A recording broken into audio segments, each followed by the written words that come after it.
Well, the movie comes out in July, and it is the film version of that smash hit musical Mamma Mia.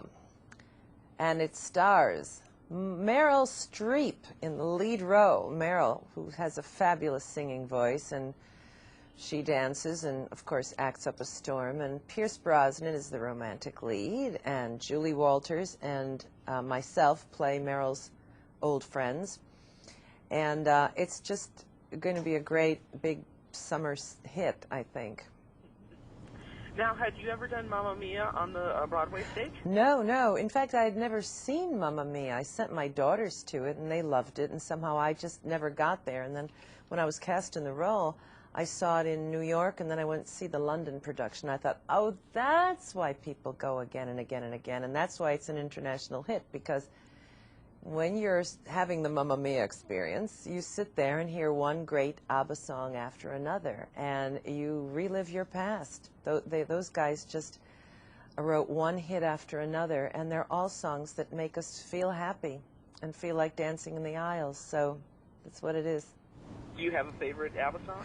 Yeah, my favorite ABBA song is Dancing Queen, and we did an elaborate production number in the movie. We started filming it in London, and then we finished that song in Greece on a beautiful Greek island. But today I'm in New York because I'm auditioning, we are auditioning women who possibly will be singing Dancing Queen or some famous ABBA song, and they are doing a competition, which any woman can enter if you go to Pons.com. Pons, the maker of the #1 towelette brand, got to get that in. But Pons is doing this contest for women over 40 who want to audition as dynamos. And the 3 women who win this competition get flown, all expenses paid, to London to go to the Royal International premiere of Mamma Mia. So this is a really fun day for a lot of women, including myself. Now, what are some of the differences of doing a musical for film versus doing a musical on stage? Well, you know, on the stage, nobody can stop you. If there's a mistake, you keep going somehow. In a film, you shoot bits and pieces. And so, as I said a minute ago, we actually started filming Dancing Queen. Large sections of it were shot at the Pinewood Studios in London. And then the end of the number was shot in Greece. You know, film is stopping and starting and getting different angles, and when I shot my big number, Does Your Mother Know? We shot it on a beach with 20 young guys, half my age. Pretty fabulous job I had that day. We actually shot it for 4 days with 4 different cameras, and we just kept doing it over and over again for different camera angles. So film is a whole other thing, and shooting movie musicals is very challenging. And shooting a movie musical outdoors is very challenging. But I think that our director, Phillida Lloyd, a brilliant lady director who directed the stage version, was really more than up to the task. And I think this movie is going to be splendid on just so many levels. Now, obviously, you're also known for doing some wonderful sitcoms. I always enjoyed you in Cybill, but I also enjoyed you in Welcome to New York. Oh, thank you. And Happy Family. Of those 3, was there any particular one that you enjoyed doing more than the other, or all 3 of them were wonderful experiences? Well, you know, there was nothing like the early years of Cybill, when my character had such an impact, because no one had seen a character like that on American television. So there was something really magical about that and the whole experience, because I'd never really done a sitcom, and it was so successful and so well received, and the awards and all that. There was a particular excitement about that one. But I really did like doing Welcome to New York because, first of all, I'm an East Coast girl. I love living in New York. I got to go to the studio, you know, and work on this side of the country. And I loved that it was about New York, about the New York experience. And you know, I have a great fondness for New York City. I'm working in a Broadway play right now called Boeing Boeing, and I love being a New York theater actress. So, you know, I had a good time on all of my experiences, though. Tell me about Boeing Boeing. I've read that you are starring in that with Bradley Whitford for The West Wing.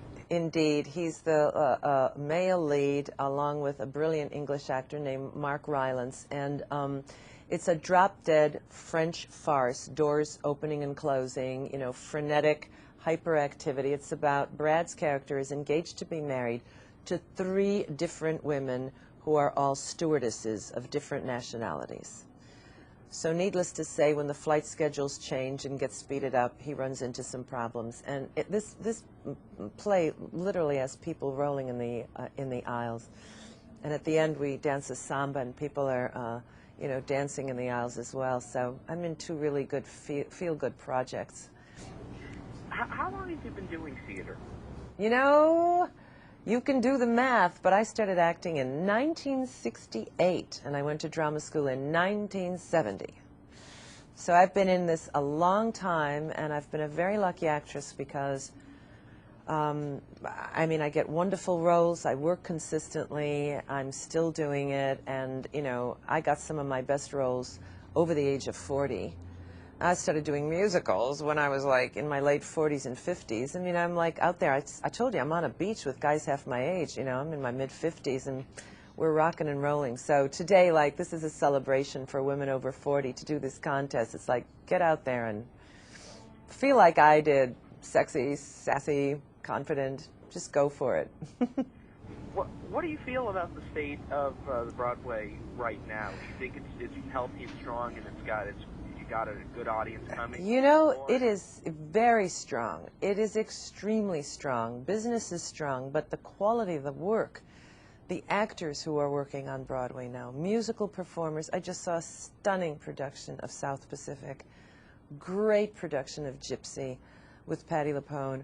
Les Liaisons Dangereuses is about to open. There's serious plays out there. There's comedies, November with Nathan Lane. So many of my friends are working. The theater's in a very healthy place right now, and there's just great actors doing their thing out there now. So come to New York. Come to the theater. I gotta go here soon, but before I go, there's something I ask every celebrity, and that is, has there been a project out there that you really enjoyed, you were really into and loved with all your heart, but the public, for some reason, just wasn't there, it was underappreciated? Actually, Welcome to New York was an example of a sitcom that I really thought had enormous potential, and people were watching it, but it was one of those things where the network didn't let it stay on long enough to build an audience, and that happens to a lot of things that you do on TV. You can really put a lot of time and work and passion into a project and be very frustrated because unlike the past where they gave shows time to develop an audience, they don't do that now. So that's, that is a sadness about the industry. But I've heard that it's been airing in reruns on the HD network. No kidding, that's great.